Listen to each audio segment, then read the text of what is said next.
kisah inspiratif, hukum Islam, adab seorang muslim, tata cara beribadah, amalan kehidupan, motivasi sukses dan cara bisnis, parenting Islam dan Samawa.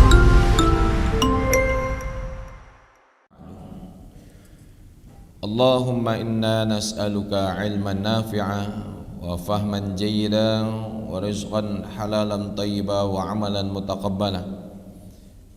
Allahumma faqihna fid din wa 'allimna ta'wil. Allahumma inna na'udzubika min 'ilmin la yanfa' wa min qalbin la yakhsha wa min nafsin la tashba' wa min 'amalin la yurfa' wa min du'ain la yustajabu laha. Rabbana zidna 'ilma warzuqna fahma. Amin ya rabbal alamin. Para jamaah kaum muslimin rahimakumullah, alhamdulillah, sama-sama kita panjatkan puja-puji syukur kepada Allah Azza wa Jalla yang telah memberikan kita banyak sekali nikmat, kemudahan, menjaga diri kita dimanapun kita berada, dan Allah Azza wa Jalla senantiasa memberikan kita rahmatnya. Dan di antara nikmat dan rahmat Allah Azza wa Jalla yang diberikan kepada kita adalah dimudahkan pada pagi hari ini untuk melangkah menunaikan perintahnya, melaksanakan sholat subuh yang amat sangat agung, dan tentunya dengan cara yang paling utama yang ditunjukkan oleh Nabi Muhammad sallallahu alaihi wasallam. Karena kemampuan mengamalkan agama, mudahnya kita untuk beramal soleh adalah bukan karena kesehatan fisik ataupun usia yang masih muda. Bisanya kita pada pagi hari ini untuk hadir dan duduk di majelis ilmu bukan juga sebab karena waktu luang. Berapa banyak orang di luar sana pada hari Sabtu dan Ahad, orang-orang sudah mulai keluar dari rumahnya, baik jogging ataupun menggoes sepedanya. 2-3 jam mereka habiskan untuk olahraga. 10-15 kilo mereka habiskan tenaganya untuk goes. Tetapi masjid yang hanya beberapa meter dari rumahnya, mereka tidak mampu melangkahkan kaki ke sana. Karena sebab ini taufik dari Allah Ta'ala, bukan kemampuan fisik. Berapa banyak orang di luar sana yang sangat sehat, badannya atletis, setiap hari pergi ke gym, tetapi tidak mampu untuk bangun tahajud, tidak mampu melaksanakan sholat sunnah duha, tidak bisa menjaga sholat sunnah rawatib, bahkan sholat wajib saja sering ditinggalkan. Telah ada contohnya pada kaum terdahulu. Kaum Ad adalah kaum yang badannya besar-besar, memiliki fisik yang kuat tetapi tidak taat kepada Allah. Maka kita bersyukur kepada Allah Ta'ala walaupun badan kita ini banyak penyakit. Kita termasuk orang yang super sibuk, tetapi bisa meluangkan waktu untuk menunaikan perintah Allah. Dan di antara perintah Allah Ta'ala setelah sholat 5 waktu, yang paling utama adalah menuntut ilmu. Para jamaah kaum muslimin rahimakumullah, dan juga kita berikan sholawat dan salam sepantas-pantasnya kepada Nabi Muhammad sallallahu alaihi wasallam, suri tauladan kita, panutan kita. Bahkan setiap kebiasaan-kebiasaan yang beliau kerjakan adalah sangat ideal bagi kita untuk dipraktekkan, diamalkan, diterapkan di dalam kehidupan kita. Laqad kana lakum fi Rasulillahi uswatun hasanah. Sungguh telah ada suri tauladan, kepribadian yang baik, akhlak yang terpuji pada diri Rasulullah sallallahu alaihi wasallam.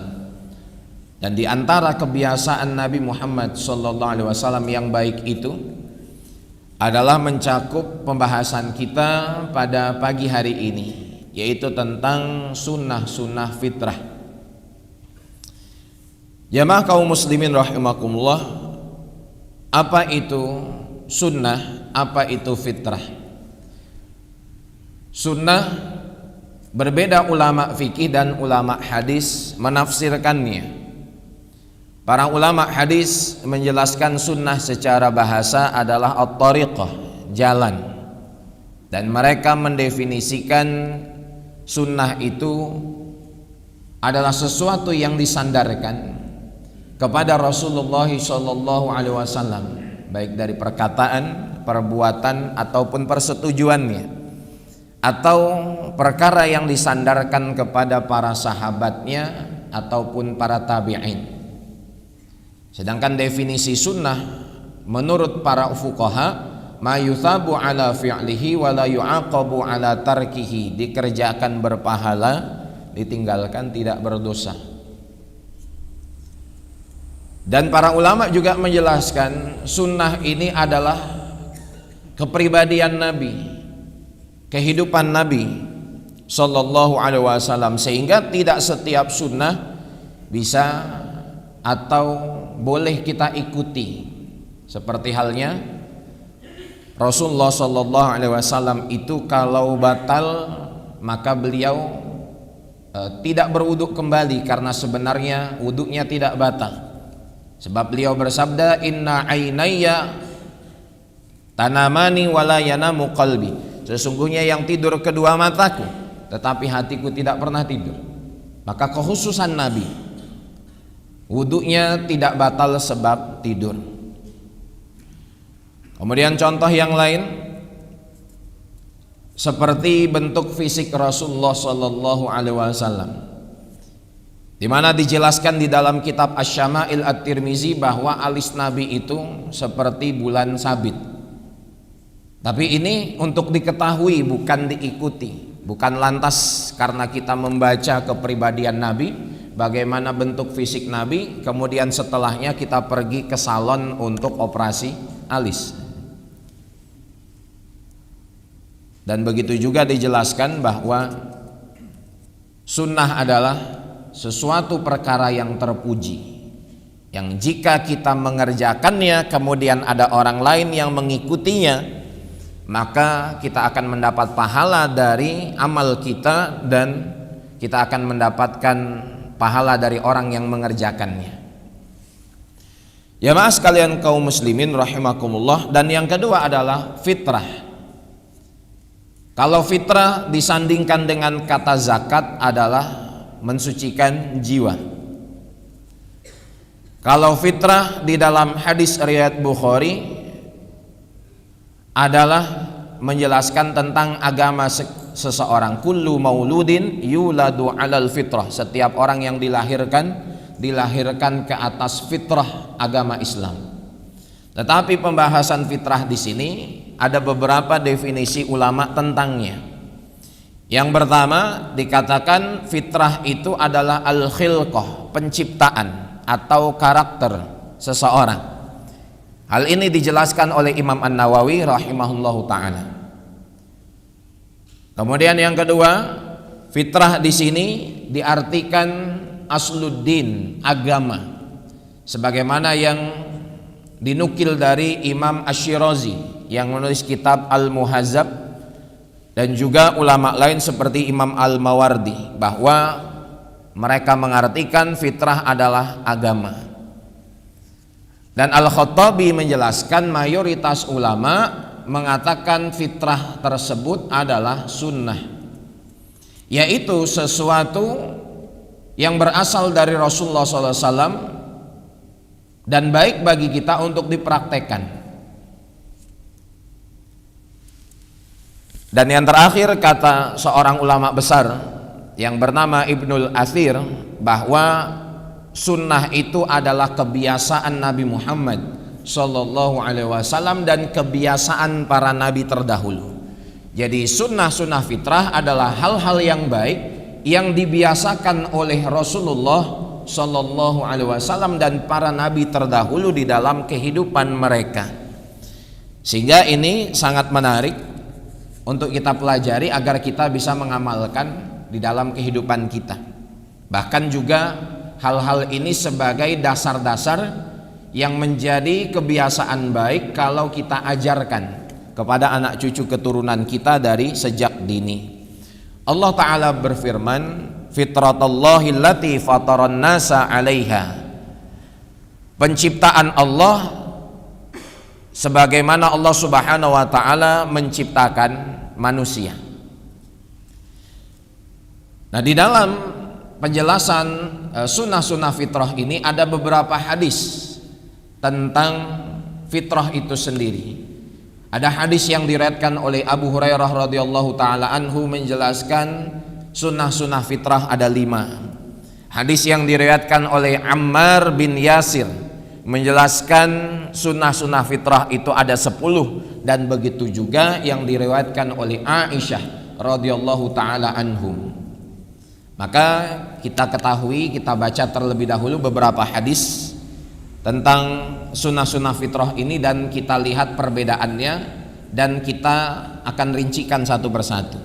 Yang pertama adalah hadis yang diriwayatkan oleh Imam Ahmad dari Ammar bin Yasir radhiyallahu taala anhu bahwa Nabi sallallahu alaihi wasallam bersabda, al fitratu asyaratun. Fitrah itu ada 10. Langsung saya terjemahkan mulai dari al-madmadah, kumur-kumur. Yang kedua istinsyak, memasukkan air ke dalam hidung. Yang ketiga bersiwak. Yang keempat qassus syarib, memotong kumis. Yang kelima taqlimul azfar, memotong kuku. Yang keenam ghuslul barajim, membersihkan ruas-ruas jari. Yang ketujuh mencabut bulu ketiak. Yang kedelapan bersuci menggunakan air. Yang kesembilan khitan atau sunat, dan yang ke-10 al-istihdad, mencukur bulu kemaluan. Kalau kita lihat dalam riwayat yang dikeluarkan oleh Imam Muslim dan Abu Daud serta lainnya dari Aisyah radhiyallahu anha bahwa asyrun minal fitrah, ada 10 bagian dari fitrah. Perbedaannya dengan riwayat Ammar bin Yasir yang juga menjelaskan 10 jumlahnya adalah i'fa'ul lihyah, memelihara janggut. Kemudian dari riwayat Al-Bukhari dan selainnya dijelaskan oleh Abu Hurairah hanya 5. Mulai dari sunat, mencukur bulu kemaluan, memotong kumis, memotong kuku, dan mencabut bulu ketiak. Maka dari sini para fuqaha, ulama fikih merincikan setiap bagiannya sehingga diantaranya ada 12 setelah menggabungkan beberapa riwayat hadis ini. Ada 12 sunnah-sunnah fitrah di dalam Islam. Para jamaah kaum muslimin rahimakumullah, telah kita ketahui bahwa yang pertama dan yang kedua sunnah-sunnah fitrah itu kumur-kumur dan memasukkan air ke dalam hidung. Ini menjadi sunnah, hal yang dianjurkan juga ketika kita hendak berwudu. Dan Nabi SAW perintahkan kita untuk semaksimal mungkin berkumur-kumur dan istinsyak, kecuali bagi orang yang puasa. Dan pembahasan ini saya rasa sudah panjang lebar dirincikan pada pembahasan Bulughul Maram pada kajian saya dalam bab wudu. Jadi bagi setiap orang maksimalkan kumur-kumurnya, istinsyaknya saat berwudu kecuali saat berpuasa. Maka hindari kumur-kumur dan istinsyak yang berlebih-lebihan karena khawatir bisa membatalkan puasanya. Dan dalam hadis yang diriwayatkan oleh muttafaqun alaih dijelaskan, idza staiqaza ahadukum min manafihi falyastanthir thalasan fa inna syaitana yabitu ala khayshumihi. Apabila salah seorang dari kalian bangun dari tidurnya, maka hendaklah dia beristinthar sebanyak 3 kali, yaitu mengeluarkan air dari hidung, karena sesungguhnya setan itu bermalam di lubang hidungnya. Hadis ini menjelaskan kepada kita penekanan baik bangun tidur malam ataupun tidur siang, ketika kita berwudu saat istinsyak itu dimaksimalkan. Makanya kenapa kok ketika kita bangun tidur, apalagi tidur malam, hidung kita terasa sesak, tersumpat, susah bernafas.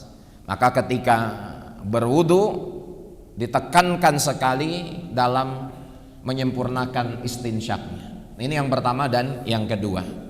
Yang ketiga, sunnah fitrah di dalam Islam yaitu bersiwak, dan ini pun sudah dijelaskan panjang lebar. Maka kita masuk pada sunnah fitrah yang keempat. Nah, dalam 3 hadis ini, baik yang diriwayatkan Ammar bin Yasir ataupun Aisyah ataupun Abu Hurairah radhiyallahu anhum, ketiga riwayat yang berbeda menjelaskan sunnah fitrah yang keempat, qassus syarib, yaitu memotong kumis. Jadi sunnahnya kumis itu dipotong, bukan dicukur. Makanya sahabat-sahabat Nabi itu banyak yang kumisnya tebal tetapi rapih. Bukan berarti kumisnya itu tebal tetapi menutupi merahnya bibir. Kapan dianjurkan kumis itu untuk dirapihkan? Dianjurkan kumis itu untuk dirapihkan ketika panjangnya kumis menutup merahnya bibir. Mulai kita potong, dirapihkan. Kata para ulama, dipotong mulai dari sebelah kanan terlebih dahulu, karena karena Rasulullah sallallahu alaihi wasallam yuhibbut tayamun. Rasulullah itu suka mendahulukan yang sebelah kanan. Jadi potong yang kanan dulu, dirapihkan, kemudian disamakan rapihnya yang sebelah kiri. Bahkan dalam hadis riwayat Tirmizi dijelaskan, man lam ya'khudh min syaribihi falaisa minna, barang siapa yang tidak memotong kumisnya maka bukan bagian dari golongan kami. Ada orang yang malas sekali potong kumis, bersih-bersih sampai kumisnya itu nutupin bibirnya, sehingga kalau makan bakso daun seledrinya nempel semua, Pak. Tidak masalah kita punya kumis, tetapi dirapihkan, dan merapihkannya bukan dicukur habis. Bahkan mazhab Maliki memakruhkannya. Dan begitu juga para ulama yang lain mengatakan boleh-boleh saja kita mencukur kumis, tetapi yang afdol, yang utama kumis itu dipotong. Maka bahasanya qassus syarib, bukan halqus syarib, artinya dipotong bukan dihabiskan.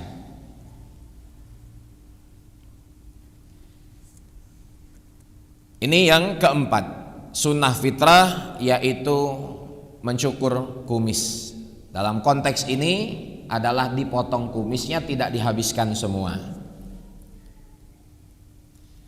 Kemudian yang kelima jamaah sekalian, sunnah fitrah yang kelima adalah i'fa'ul lihyah, memelihara janggut. Nabi Muhammad SAW perintahkan kita khaliful musyrikin, selisihilah orang-orang musyrik. Ahfus syawarib wa auful liha, potonglah kumis-kumis kalian dan peliharalah janggut-janggut kalian. Jangan tersinggung ya Pak, ini pembahasan hadis, bukan mendiskriminasi golongan tertentu. Kayaknya Ustadz ini nyinggung saya nih. Enggak, saya tidak tahu kepribadian bapak-bapak, bahkan saya pun enggak ngelihat ke bapak-bapak, saya lihatnya ke kamera aja. Jadi sunnah bagi kita, bahkan kalau dalam mazhab Hanafi itu keras, memanjangkan janggut hukumnya wajib sehingga mencukurnya haram. Makanya dalam mazhab Hanafi walaupun imamnya hafiz Quran, tapi dia termasuk orang yang mencukur habis janggutnya, maka tidak diperkenankan jadi imam. Itu mazhab Hanafi. Alhamdulillah kita Indonesia ikut Syafi'i. Tapi jangan karena penjelasan ini pindah mazhab instan. Nah, saya langsung pindah aja lah ke Syafi'i.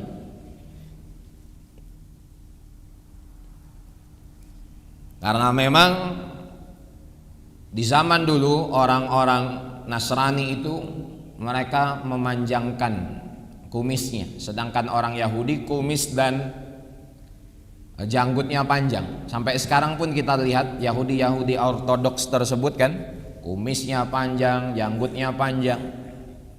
Dan Islam memerintahkan kita untuk memanjangkan janggut dan memotong merapihkan kumis.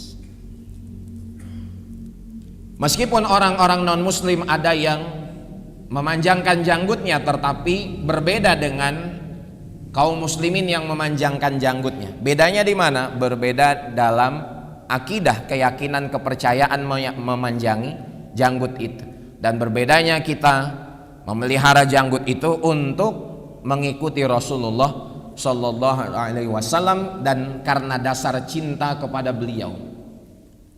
Banyak band-band Eropa itu, yang band rock, band metal itu pun janggutnya panjang. Tapi jangan kita pikir dengan logika. Apa bedanya Abu Jahal dengan kita? Abu Jahal pun janggutnya panjang, kita pun janggutnya panjang. Beda. Apa bedanya orang-orang kafir Quraisy saat itu dengan kita? Mereka pakai jubah, kita pun pakai jubah. Jangan dipikir dengan logika. Semua itu sangat berbeda jauh karena setiap perkara sunnah yang kita kerjakan karena kecintaan terhadap Nabi Muhammad Sallallahu Alaihi Wasallam. Maka bagi kita yang mampu, tidak ada halangan ataupun larangan untuk memelihara janggut, maka peliharalah janggut itu. Tapi juga jangan kita jadikan barometer janggut ini kesolehan seseorang. Tidak. Ada orang yang janggutnya dicukur, ada orang yang janggutnya klimis, lantas tidak mau kita dekati. Kita memandang rendah, orang itu belum sunnah. Jangan seperti itu. Mungkin tahajudnya lebih banyak dibanding kita yang sedang selalu terkejut. Mungkin sedekahnya luar biasa. Karena kebaikan itu adalah sunnah. Dikerjakan berpahala, ditinggalkan tidak berdosa. Ada orang yang mampu mengamalkan beberapa sunnah, tetapi sunnah yang lain tidak bisa. Kita mampu mengamalkan sunnah-sunnah zohiriyah seperti memakai jubah, memelihara janggut dan lain sebagainya. Orang lain belum tentu dia mengambil keutamaan yang lain. Jadi saling tetap menghargai. Kemudian berapa panjang batasan janggut itu yang diperbolehkan? Maka panjangnya janggut jangan sampai sepanjang dada kita. Makanya ada riwayat yang menjelaskan tentang merapihkan janggut. Jadi kalau panjang janggut kita ini sudah lebih satu kepal tangan, sebagaimana dijelaskan dalam riwayat Tirmizi, Rasulullah Shallallahu Alaihi Wasallam itu senantiasa merapihkan janggutnya mulai dari samping dan bawahnya. Kalau kita pegang janggut kita sudah satu kepal tangan, kemudian ada yang muncul di bawahnya, berarti bawahnya sudah bisa dipotong, sudah bisa dirapihkan. Tapi kalau janggutnya cuma beberapa helai nggak perlu, Pak.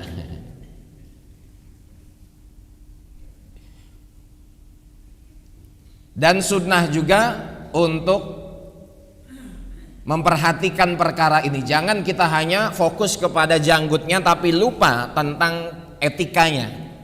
Sehingga dilihat janggut kita ini seperti buronan yang baru keluar dari penjara, Pak. Jangan sampai janggut kita ini mencerminkan kita ini bukan orang yang rapih. Kita lihat para syekh-syekh Arab ya. Guru-guru saya diantaranya Syekh Maulana Fahim yang mengajar hadis Tirmizi. Beliau itu janggutnya sangat rapih, seperti janggut beliau itu di salon, rapih, nggak ada yang panjang sebelah pendek sebelah, nggak ada yang janggutnya seperti kalau naik motor kayak jadi kayak matahari ya Pak. dirapihkan janggutnya. Dan janggut pun sunnah untuk disisir sebagaimana anjuran menyisir bagi kita. Tapi bagi laki-laki sunnah menyisir itu tidak setiap hari. Yang setiap hari nyisir itu perempuan. Laki-laki menyisir itu 2 kali sehari. Dijelaskan dalam Asy-Syama'il At-Tirmizi bahwa Nabi SAW pun menyisir rambutnya. Kemudian juga dijelaskan bagi kita terkait rambut ini, baik punya rambut ataupun janggut, untuk diperhatikan. Man kana lahu sya'run falyukrimhu, barang siapa yang memiliki rambut, muliakan rambutnya. Jadi rambutnya diurus, disisir, kalau sudah panjang ya dicukur, dirapihkan. Tapi merapihkannya seperti apa? Merapihkan rambut itu jangan sampai dipotong setengah disisakan setengah atau qaza. Annan Nabiyya sallallahu alaihi wasallam naha 'anil qaz'i. Rasulullah itu melarang kita untuk cukur qaza. Bahasa kerennya sekarang mauhab. Tinggal sedikit aja rambutnya di tengah, kanan kirinya habis semua kan. Apalagi kalau kita cukur mohak itu karena ikut idola kita. Bapak-bapak nih yang gila bola, Pak. Yang gila bola, kalau yang waras bola enggak. Sampai anaknya pun didandanin dengan pemain bola tercintanya. Anak saya ini, Ustaz, saya cukur rambutnya gitu, kenapa cuman disisain setengah? Kenapa cuman disisain tengahnya? Karena ngikut Balotelli, Ustaz. Balotelli style rambutnya gitu. Saya suka, saya ngefans sama Balotelli. Kalau kita cukur rambut qaza karena mengikuti tokoh kafir non muslim, maka jatuh kepada haram. Kenapa? Karena man tasyabbaha biqaumin fahuwa minhum. Barang siapa yang meniru-niru satu kaum, maka dia akan tergolong kaum tersebut. Nauzubillah, yang kita tiru non muslim, yang kita tiru orang yang tidak sunat, yang kita tiru orang-orang yang tidak mengenal Allah. Jangan sampai seperti itu. Jadi Imam Ghazali rahimahullahu taala menjelaskan bahwa la ba'sa ayyaqbidu 'alaiha wa yaqussa ma tahtal qabd. Kalau janggut kita sudah lebih panjang dari sekepal, maka bawahnya silahkan untuk dipotong, dirapihkan. Ini yang keberapa, Pak? Yang kelima. Yang pertama tadi matmadoh, kumur-kumur. Yang kedua istinsyak, memasukkan air ke dalam hidung. Yang ketiga siwak. Yang keempat mencukur atau memotong kumis. Dan yang kelima memelihara janggut. Kemudian selanjutnya mengenai rambut tadi, karena janggut pun termasuk rambut ya, maka kalau ada uban di rambut ataupun janggut kita, apa yang harus dilakukan? Kadang-kadang kalau ibu-ibu mudah mulai beruban, itu sambil tidur, sambil gatel tangannya, sambil nyabut uban satu-satu. Dalam hadis riwayat Tirmizi dijelaskan, la tanfiru syaiba fa innahu nurul muslim yaumal qiyamah. Jangan kalian cabut uban kalian, karena sesungguhnya itu cahaya orang beriman pada hari kiamat. Biarkan saja, Pak. Kadang-kadang yang sudah beruban tuh keren, Pak.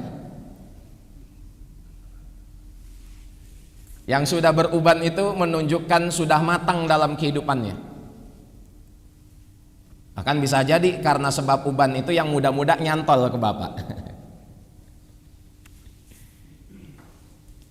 Jadi hukum mencabut uban itu makruh. Sebaiknya tidak kita cabut, kita biarkan saja. Tapi kalau ubannya terlalu banyak, maka boleh, bahkan disunahkan. Dalam Syama'il Tirmizi itu ada satu bab, babu khidabi Rasulullah sallallahu alaihi wasallam, bab bahwa Rasulullah sallallahu alaihi wasallam itu mengecat rambutnya. Sahabat Abu Bakar dan lain-lain pun pernah mengecat rambutnya, mewarnai rambutnya. Silahkan diwarnai rambutnya selain warna hitam. Di sini disunahkan seperti warna kuning, kuning tua, warna coklat, warna merah marun, tapi jangan pakai warna rambut ataupun mewarnai janggut dengan warna yang biasa dipakai oleh orang-orang fasik.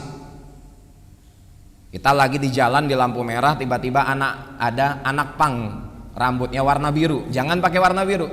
Kenapa? Sudah dipakai oleh orang-orang fasik. Ada penjahat ketangkep di TV rambutnya warna pelangi misalnya, maka jangan diwarnai seperti warnanya orang-orang fasik, tapi ambil warna yang lain.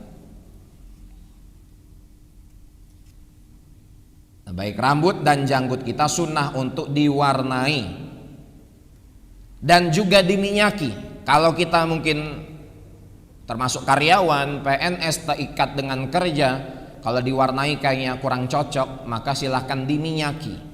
Rasulullah SAW itu tidak pernah membiarkan rambut beliau kering.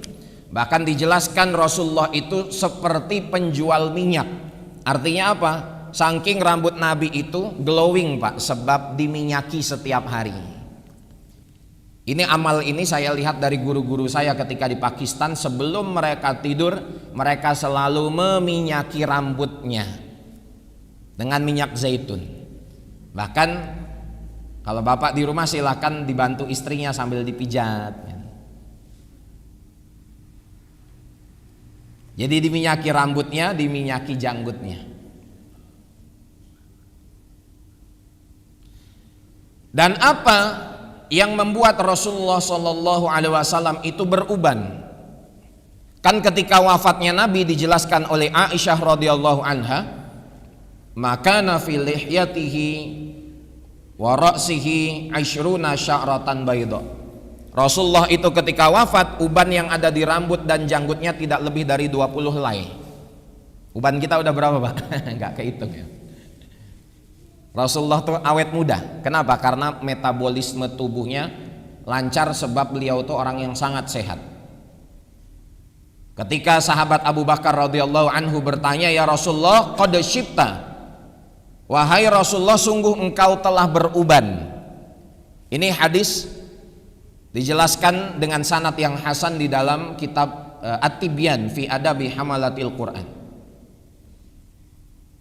Kata Nabi, "Syayyabatni Hud wal waqi'ah wal mursalat wa amma yatasaalun wa idza syamsu kuwirat." Wahai Abu Bakar, yang membuat saya beruban itu adalah surat Hud, surat waqi'ah, surat mursalat, amma yatasaalun, dan idza syamsu kuwirat. Surat-surat itu kalau kita baca Pak, memang tentang dahsyatnya huru-hara, hari kiamat, gempa bumi, dan macam-macam bencana di akhir nanti. Dan tidak ada orang yang lebih faham terhadap Al-Quran melainkan Nabi Muhammad SAW. Kalau kita imam baca surah Al-Waqi'ah karena subuh, ya kita biasa aja ngantuk kan. Kalau Rasulullah itu baca Al-Waqi'ah ketakutan. Jadi beda kita dengan Rasulullah. Maka saking takutnya beliau dengan beberapa surat yang penuh dengan penjelasan hari kiamat dan lainnya, maka membuat beliau sampai beruban. Kan nanti hari kiamat itu Pak, ibu-ibu otomatis seketika melahirkan bayi-bayinya, dan bayi yang terlahir pada huru-hara hari kiamat itu langsung beruban Pak. Kenapa? Karena dahsyatnya, ngerinya hari itu. Jadi lahir rambutnya langsung berubah dari hitam menjadi putih. Jadi Rasulullah beruban sebab takut kepada Allah Ta'ala. Kalau kita enggak. Kenapa Pak? Kok baru umur 40 ubannya banyak sekali?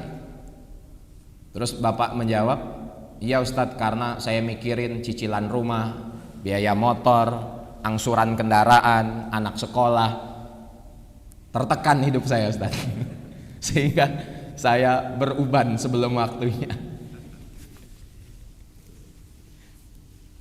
Kalau suami kan nyari duit, istri tugasnya ngabisin duit. Memang begitu ya Bu ya? Iya, nggak masalah Bu, nggak dosa ngabiskan duit suami untuk hal-hal yang dibutuhkan. Baik, ini yang kelima, memanjangkan janggut. Kemudian yang keenam, sunnah fitrah adalah taklimul azfar, memotong kuku. Potong kuku, Pak, ini diusahakan setiap minggu.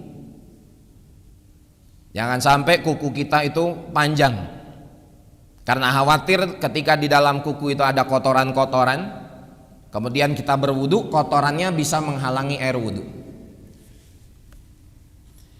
Maka sunnah memotong kuku dimulai dari tangan kanan, kemudian tangan kiri, kaki kanan, kemudian kaki kiri. Adapun cara memotong kuku itu dua, dijelaskan oleh Imam An-Nawawi dan juga Imam Al-Ghazali. Imam Nawawi menjelaskan dimulai dari tangan kanan, kita potong kuku mulai dari telunjuk terus sampai kelingking. Sudah dipotong kuku 4 jari ini, kemudian potong kuku ibu jari tangan kanan. Kemudian lanjut ke tangan kiri, mulai dari kelingkingnya dipotong kukunya, jari manisnya, jari tengahnya, telunjuknya, dan ditutup dengan ibu jari. Begitu cara memotong kukunya yang dijelaskan oleh Imam An-Nawawi. Kalau Imam Al-Ghazali ada sedikit perbedaan, yaitu ketika kita mulai dari tangan kanan potong kukunya, mulai dari telunjuk hingga kelingking, maka setelahnya langsung ke kelingking tangan kiri sampai ke ibu jari tangan kiri, dan terakhir kuku yang dipotong ditutup dengan kanan, dimulai kanan dan diakhiri dengan kanan pula. Sedangkan memotong kuku kaki itu hanya ada satu cara, tidak ada khilaf di antara ulama, mulai dari kuku kaki kanan, dimulai dari kelingkingnya terus berurutan sampai ibu jari, kemudian ibu jari kaki kiri sampai kelingkingnya. Jadi dari kanan ke kiri.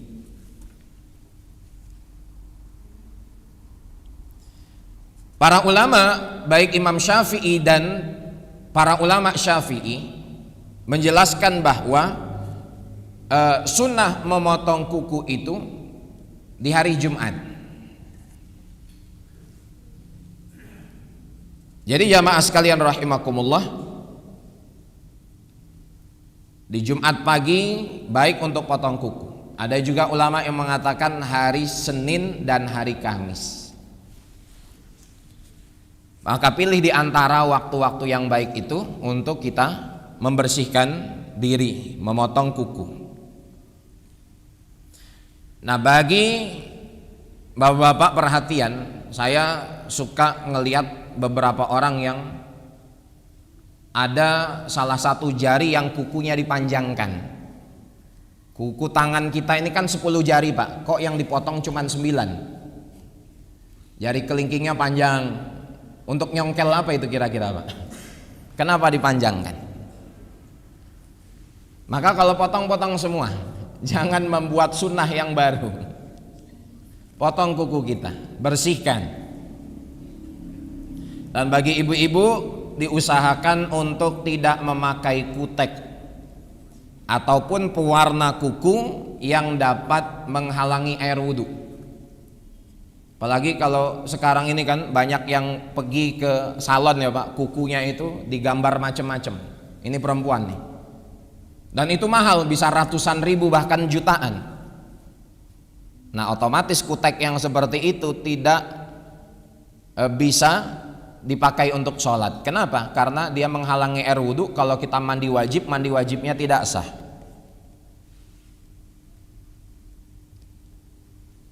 Jadi waktu setiap Jumat jangan melupakan sunnah potong kuku. Kemudian yang ketujuh, ghuslul barajim, membersihkan ruas-ruas jari. Jadi ketika kita wudhu ataupun cuci tangan biasa, maka ruas-ruas jari kita bersihkan. Kemudian ruas belakang telinga, ini kalau kita wudhu kan kadang mengusap telinga itu sekedarnya saja. Jadi kita lupa memperhatikan bagian belakang telinga. Kemudian lipatan-lipatan tubuh lain secara umum, yang di situ potensi banyaknya kotoran yang melekat, sehingga di antara kebersihan kita memperhatikan setiap lipatan tubuh, ruas jari-jari kita semua. Jadi kotoran yang ada di ruas-ruas jari atau di lekukan kuping, setiap tubuh kita, apalagi kalau berat badan kita sudah mulai bertambah, lekukannya semakin banyak, Pak. Maka perhatikan lekukan-lekukan itu.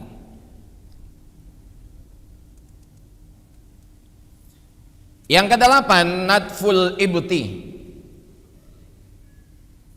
mencabut bulu ketiak. Yang kesembilan, halqul anah, mencukur bulu kemaluan. Nah, di sini ada hal yang unik yang perlu kita perhatikan. Baik dalam bahasa hadis ataupun yang dijelaskan para ulama adalah sama, natful ibti wa halqul anah. Bulu ketiak itu dicabut, sedangkan bulu kemaluan dicukur. Jadi sebaiknya memang bulu ketiak itu dicabut. Kenapa? Karena ketika bulu ketiak itu dicukur akan semakin lembat perkembangannya, jadi semakin subur justru. Jadi kenapa di dalam Islam disunnahkan kita untuk mencabut bulu ketiak? Bulu ketiak memang dibersihkan, tapi caranya dicabut bukan dicukur. Tapi kalau nggak kuat nahan sakitnya, jadi ketika musim haji, Pak, musim haji, Imam Syafi'i itu berada di kemahnya. Kemudian ada seorang ulama besar, saya lupa namanya, masuk ke kemah tersebut. Beliau melihat ada pisau cukur dekat Imam Syafi'i. Kemudian ketika ditanya, wahai Imam, bukankah di dalam mazhab Syafi'i sunnah membersihkan bulu ketiak itu dicabut, kenapa engkau cukur? Kata Imam Syafi'i, aku tidak tahan sakitnya. Jadi jangan dipaksakan juga. Kalau yang masih tipis-tipis, Pak, dicabut masih ideal seperti. Tapi kalau yang sudah seperti akar bonsai, ya dicukur saja, nggak masalah. Kemudian bulu kemaluan dicukur. Nah, di sini ada perbedaan. Untuk laki-laki bulu ketiak dicabut, bulu kemaluan dicukur. Untuk perempuan bulu ketiak dicukur, bulu kemaluan dicabut. Ini dijelaskan oleh para ulama besar, bukan satu hal yang kotor atau bercanda, tidak. Seperti halnya di dalam kitab Tuhfatul Habib, syarah Imam Al-Bujairami, dan para ulama lain, dan di dalam kitab-kitab fikih juga dijelaskan apa hikmahnya. Bahkan Imam Ibnu Hajar Al-Asqalani rahimahullahu ta'ala juga menjelaskan tentang ini. Kenapa bagi laki-laki bulu kemaluan itu dicukur, sedangkan bagi perempuan sunnahnya dicabut? Karena hikmahnya, bagi laki-laki mencukur bulu kemaluan dapat menguatkan syahwatnya, sedangkan bagi perempuan mencabut bulu kemaluan dapat mengontrol syahwatnya. Dan memang bagi laki-laki harus kuat, dan bagi perempuan harus bisa mengontrol hawa nafsunya.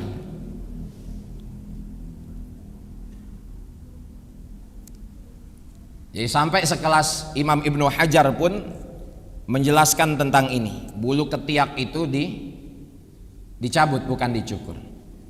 Nah, sekarang kan zamannya sudah modern. Banyak tempat-tempat waxing. Cabut bulu ketiak. Boleh nggak sih kalau minta jasa orang lain? Kalau cabut bulu ketiak nggak ada masalah, perempuan dengan perempuan, laki-laki dengan laki-laki.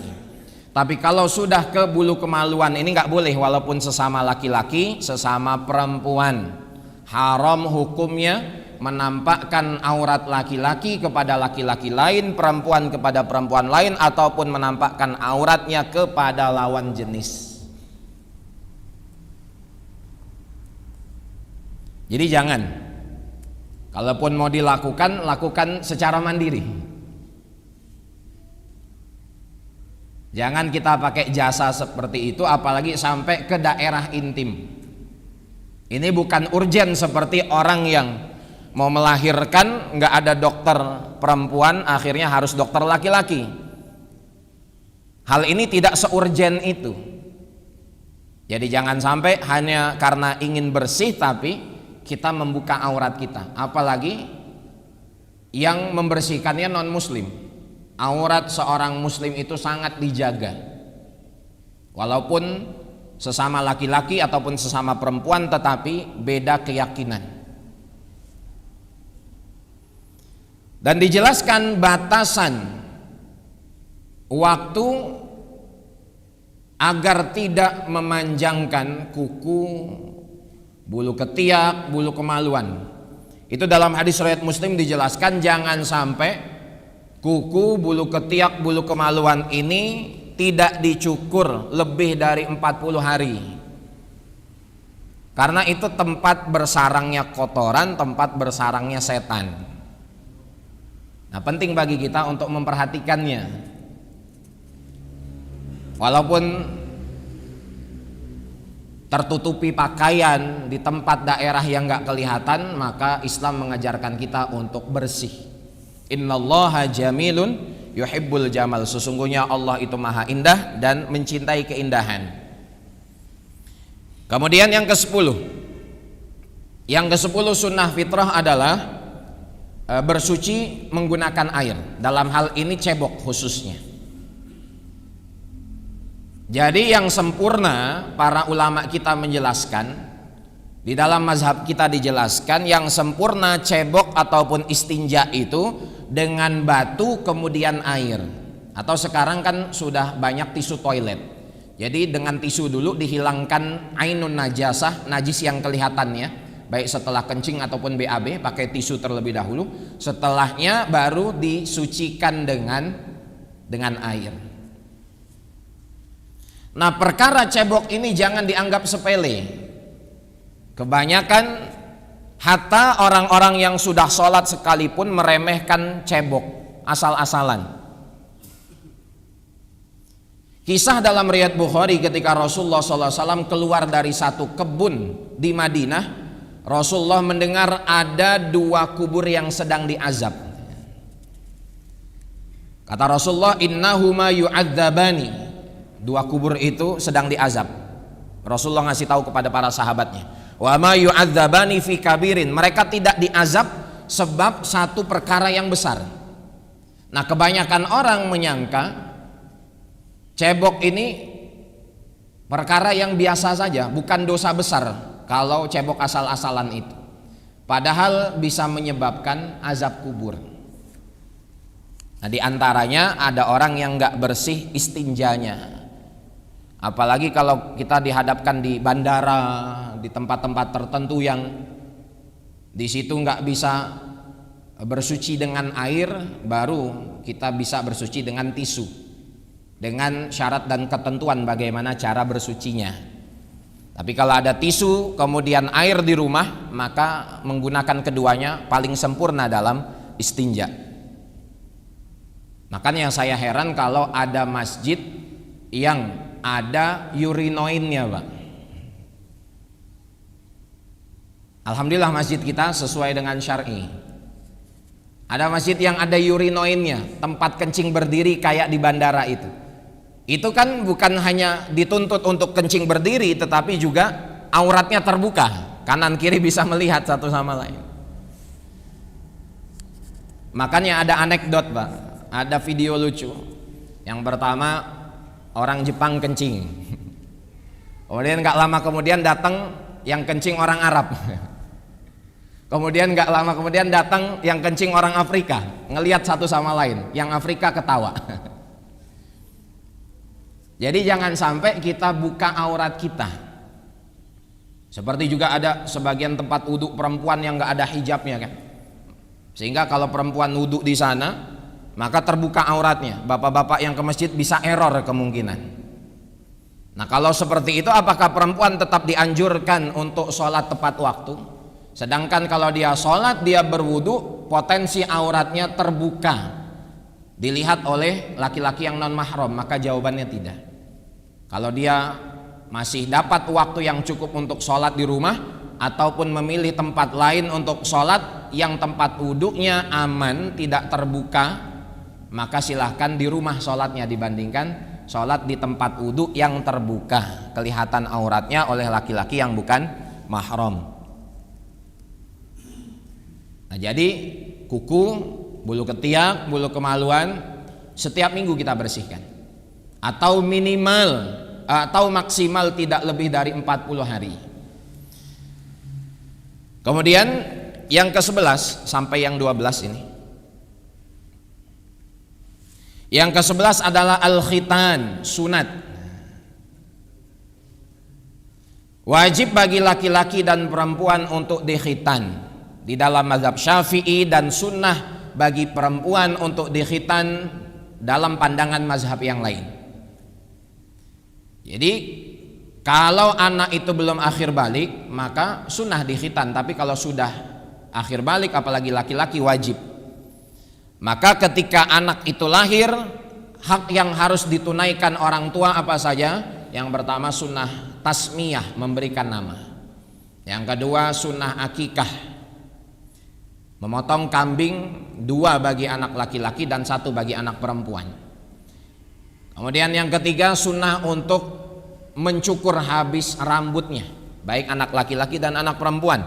Bahkan para ulama mengatakan setelah rambutnya itu dicukur, ditimbang seberat emas ataupun perak dan uangnya disedekahkan. Dan itu ada riwayat dari hadis Nabi. Kemudian yang keempat, sunnah untuk dikhitan dari sejak dini. Seminggu setelah kelahiran sudah boleh dikhitan. Tapi kalau anaknya sekiranya belum mampu nahan sakit itu, silahkan setelah 40 hari kelahiran dikhitan, ataupun pada usia 7 tahun.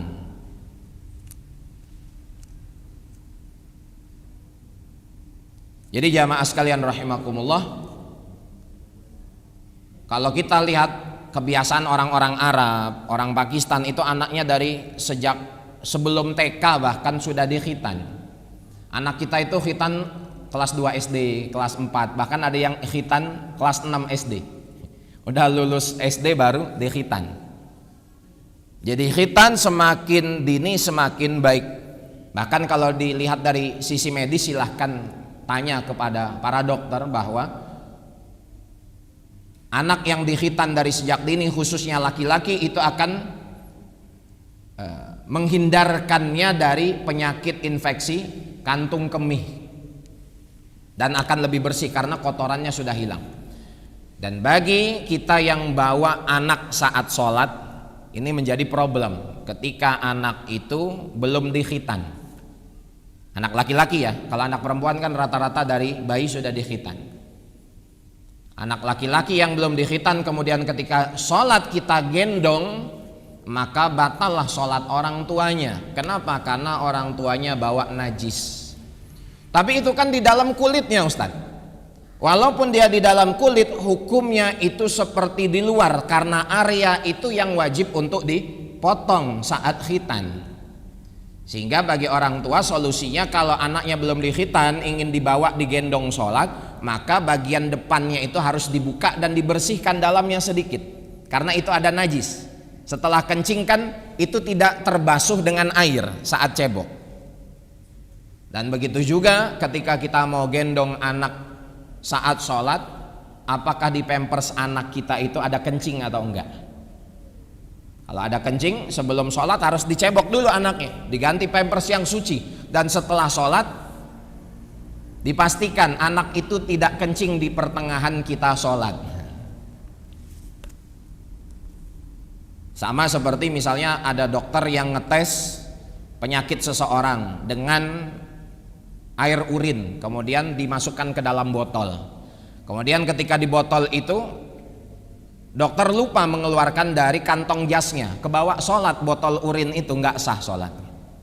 Dan begitu juga kalau anak kita pakai pampers ada isi kencingnya, tidak sah sholat orang tuanya. Ini tentang khitan. Dan yang terakhir adalah at-tatayyub, memakai wangi-wangian. Dalam hadis riwayat Tirmizi, salasun la turaddu, ada 3 perkara yang sebaiknya tidak ditolak. Yang pertama al-wasaid, kalau dikasih bantal Pak, misalnya kita lagi iktikaf 10 hari terakhir Ramadan, ditawarkan bantal maka diambil, sebaiknya tidak ditolak. Tapi kalau ditawarkan bantal di kapal Pak, lihat gratis atau berbayar. Jangan diambil aja, biasanya kena cas di akhir, Pak. Yang kedua, ad-duhnu, memakai minyak rambut, memakai wangi-wangian. Yang ketiga yang sebaiknya tidak ditolak itu al-laban, susu. Kalau dikasih minum susu jangan ditolak. Biasanya kita di masjid ya Pak, mungkin ada sebelah kita ngasih minyak wangi. Kalau ngasih sebotol kan enak, kalau baunya kurang suka ya bisa dikasih ke orang lain. Tapi kalau diolesin itu Pak, udah baunya pekat ya kita ambil saja. Karena perintah Nabi, sebaiknya jangan ditolak. Jadi Rasulullah SAW itu senantiasa memakai minyak wangi. Dan bagi laki-laki dan perempuan pun tetap sunnah pakai minyak wangi. Walaupun di dalam hadis riwayat Nasai dijelaskan apabila seorang perempuan memakai minyak wangi kemudian keluar dari rumahnya sehingga laki-laki di luar sana mencium wanginya, maka dia adalah seorang pezinah. Di sini Al-Imam Al-Munawi yang menulis Faidul Qadir menjelaskan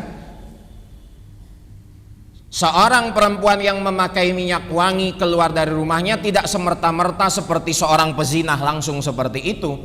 Sebagaimana kita memahami hadis itu sesuai dengan terjemahannya. Tapi dilihat maksud tujuan perempuan itu memakai minyak wangi apa? Kan kadang-kadang ada yang pakai minyak wangi hanya sekadar untuk menghilangkan bau tubuhnya, bukan tujuannya menggoda laki-laki lain, maka tidak dikatakan dia sebagai pezinah. Dan meskipun dia adalah seorang yang memakai wangi-wangian yang sama tujuannya untuk agar laki-laki lain menciumnya, dosa zinahnya itu bukan seperti hubungan. Beda antara zinah yang perempuan memakai minyak wangi dengan tujuan agar laki-laki lain menciumnya dan zinah yang sebenarnya. Jadi sebaik-baik parfum bagi laki-laki yang warnanya lembut dan kuat baunya, dan sebaik-baik parfum bagi perempuan yang warnanya pekat dan lembut baunya, berdasarkan hadis riwayat Ibnu Majah. Nah, ini ada 12 sunnah-sunnah fitrah yang perlu kita pelajari, kita ketahui dan kita amalkan Bapak Ibu sekalian. Karena hal-hal yang sepele seperti ini sering diabaikan, apalagi kalau kita sudah ikut kajian-kajian yang tingkat tinggi, yang besar-besar kita pelajari, yang kecil-kecil kita tinggalkan. Bisa jadi yang kecil ini menjadi dosa besar seperti tadi, tidak bersih, cebok, tidak memperhatikan cara kencingnya, berdiri saat kencing sehingga najisnya tidak keluar sempurna, keluar saat di pertengahan sholat, bisa menyebabkan azab kubur tadi. Wallahu ta'ala a'lam bishawab. Mudah-mudahan bermanfaat bagi kita semua.